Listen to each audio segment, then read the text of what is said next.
Hello, my name is Kevin Monahan, and welcome to my final capstone presentation on successful coaching, exploring coaching characteristics at the junior college level. This is for Dr. Sharon Lehman's Spring 2019 PE 589 Physical Education and Exercise Science capstone class. The purpose of this research is to examine coaching characteristics that create a successful junior college program. 3 central research questions were asked to identify this. 1. What do coaches perceive to be the best practice strategies in creating a winning program? 2. What do coaches perceive to be key factors in consistent winning programs? And 3. What do coaches perceive to be the most important leadership strategies in creating a winning program? The first literary review to support my findings was by Hazel and others, called Female Athletes' Perceptions of Head Coaches' Communication Competence. And the purpose of this research was to examine the relationship between coaches and athletes' perceived competence of coaches' communication skills. The participants were 13 NCAA Division I coaches, along with 134 NCAA Division I female athletes. Each of them were required to complete 3 questionnaires: the Communicator Competence Questionnaire, the Interpersonal Communication Competence Scale, and the Scale for Effective Communication in Sport Teams. The results for this research showed that there was higher perception of female coaches to be better communicators in self-disclosure, while male coaches were more effective communicators in inclusive and shared identity. Coaches perceived themselves to be better communicators than what was perceived by the student athletes. This is important because coaches must understand that their message is not always received or understood by those athletes. Understanding that each athlete is different and how they perceive a message may be different allows a coach to communicate to the student athletes so that they may fully understand that common goal as a team. The second literary review to help solidify my survey and research is The Preferred Leadership of NCAA Division I, II, and III Intercollegiate Student Athletes by Beam and others. This was done to show the difference among student athletes' preferred leadership of behavior for their coaches, and this was based on the student athletes' gender, competition level, task dependence, and task variability. 408 NCAA Division I, II, and III athletes, both male and female, participated in this study. They were all required to complete a 60-question revised leadership scale for sport, Likert scale survey. The results indicate that male athletes from team sports prefer an autocratic leadership style, meaning they want the coach to make the majority, if not all, of the decisions for the team. Female athletes, along with individual sport athletes, preferred more of a democratic leadership style. The team sport athletes also preferred and held social support in a high regard. Being part of a team, these individual athletes want that recognition and validation for the work that they are doing to prove that they are accomplishing their individual goal as well as team goals. The individual athlete did prefer more of a democratic style, as the athletes felt that the decisions of a coach affected them more directly than a team sport athlete. The research also showed and indicated that there was no difference in results from the different competition levels, meaning Division I, II, and III athletes, along with the task dependency and task variability from the sports. The application to this is important because understanding the preference of leadership style for athletes may change based on the sport as well as the gender of the athletes. There will be no one preferred leadership style, so understanding what sport a coach is a part of as well as the gender of the athletes they are coaching is vital. The third literary review is the perspective of 10 successful head coaches.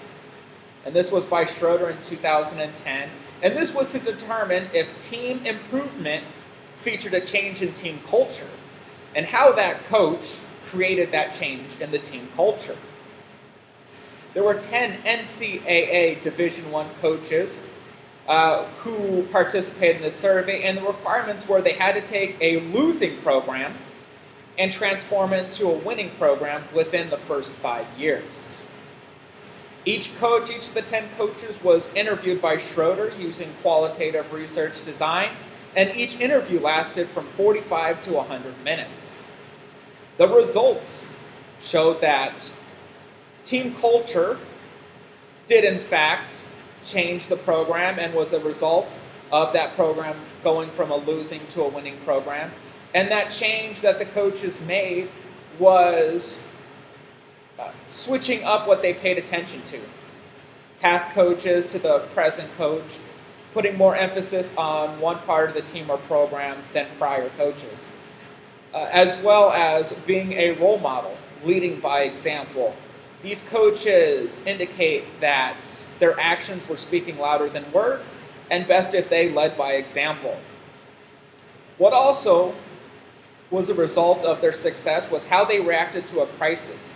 Whether a competition or a game was not going as planned or practice was not going as planned, the athletes were able to see and perceive how these coaches react to it.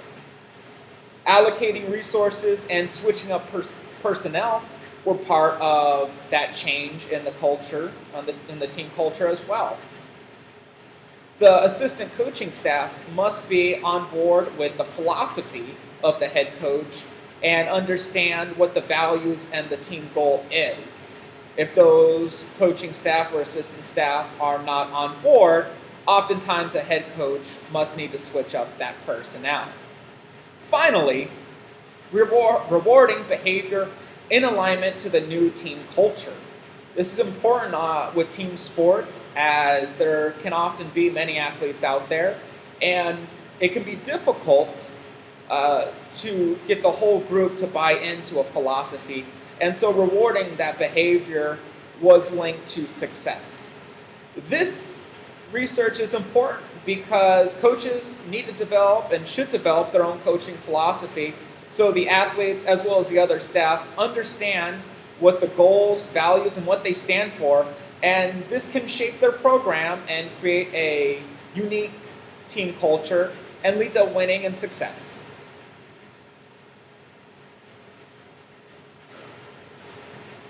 For my research,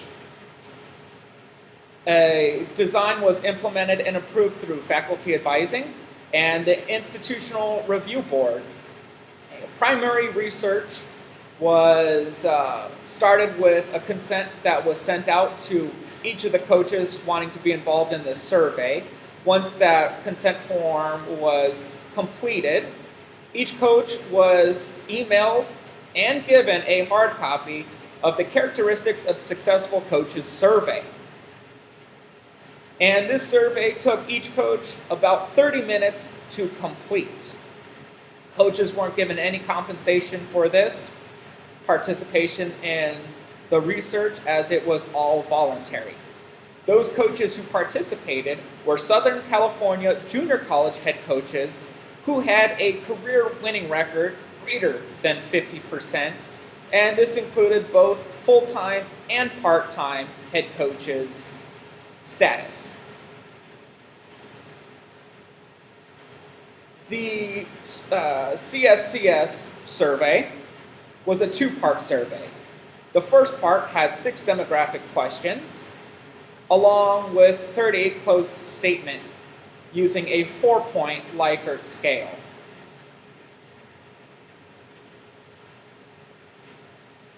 The results of the survey for best practice strategies indicate that coaches perceive consistent, structured, mandatory practices are necessary for a successful winning program.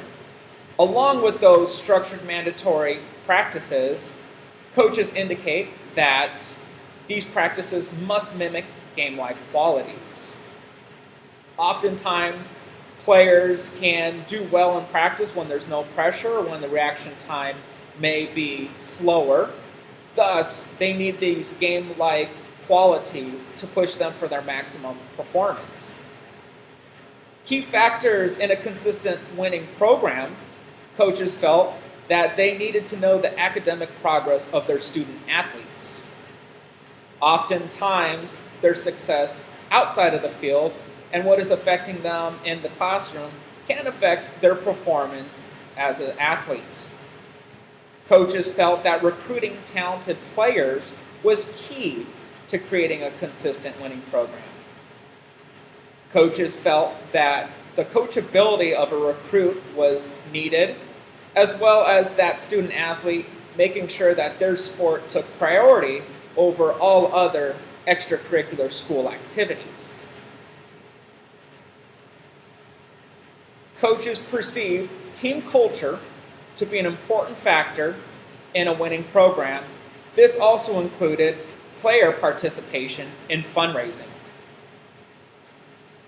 Leadership strategies in creating a winning program, coaches felt that verbal communication was vital, that they must be able to communicate to the athletes why they are or are not playing, what their performance is. Coaches felt that it was important to take the betterment of the team mentality over any individual, as well as coaches perceived themselves to be the decision makers as best fit for a successful program. Having an autocratic leadership style where they make those decisions was held at a high regard for the junior college coaches participating in this survey. They felt that athletes should have little, if not no say, in the decision-making process. Coaches felt as well that the talented athletes who are part of the program should be the ones who start in games and competitions, but rule breakers should still be punished.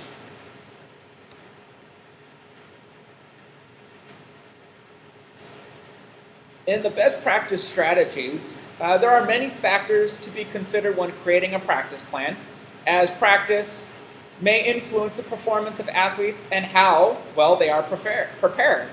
And this was reiterated through Porter and others in 2010 through their research, which shows that just mundane practices with a lot of inactivity, meaningless drills through Berlinski's research in 2010 as well, doesn't help those athletes prepare for competition, doesn't help them become a better skilled athlete.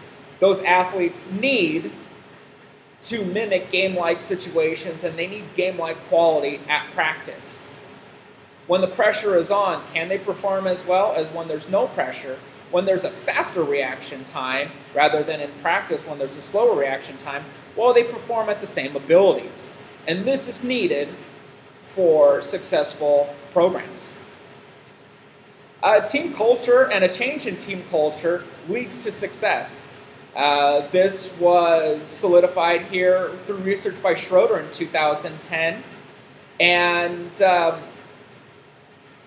as the junior college coaches in the survey felt that participation by athletes, fundraising helped in that team culture aspect, knowing what the goal was of the team helped bring success to that program. Contrary to my survey here and the studies that I did where the coaches I interviewed felt that team bonding was not necessary for a winning program, research by Matheson in 1997 showed that winning teams have better cohesiveness than a losing team. And this research was done at the start of the season, middle of the season, and the end of the season. And it showed that those teams who won increased their perception of team cohesiveness throughout the season towards the end, while the losing teams, their perception of the team cohesiveness was less. Beam and others in 2004 did some research on the communication and how important it is for the individual sport athlete as well as the team sport athlete. And the junior college coaches felt as well and strongly agreed that it was necessary, that it's important for team sport athletes, especially because they hold social support at such a high regard. Having that reassurance of what they're doing is right. As well, that the leadership qualities of coaches at the junior college level should be an autocratic leadership style, as male athletes from team sports do prefer that. Contrary to the survey that I did, the research that I did, where female athletes feel that they should have more of a democratic style of leadership. Recommendations based on this research are coaches need to have consistent, mandatory, and structured practices. Those practices must mimic those game-like qualities. They must have the reaction times and pressure needed to push those athletes to their maximum performance. Leadership styles should be based on the sport a coach is partaking in, as well as the gender of the athletes the coach is leading. And coaches should create a philosophy to help establish those values, goals of a team, and to establish team culture. Implications from this research is that practices need to be well planned, organized, and that'll help maximize the athlete's performance. Coaches must take control of the decision making, and communication to athletes creates winning teams. Further research that I recommend would be to have a larger sample size and more diverse. Out of the 9 coaches surveyed, all 9 were Caucasian, and I believe that if a more diverse racial sample was done, there may be different results with the leadership styles, perceived perceptions of what practice is needed, and practice strategies lead to winning programs.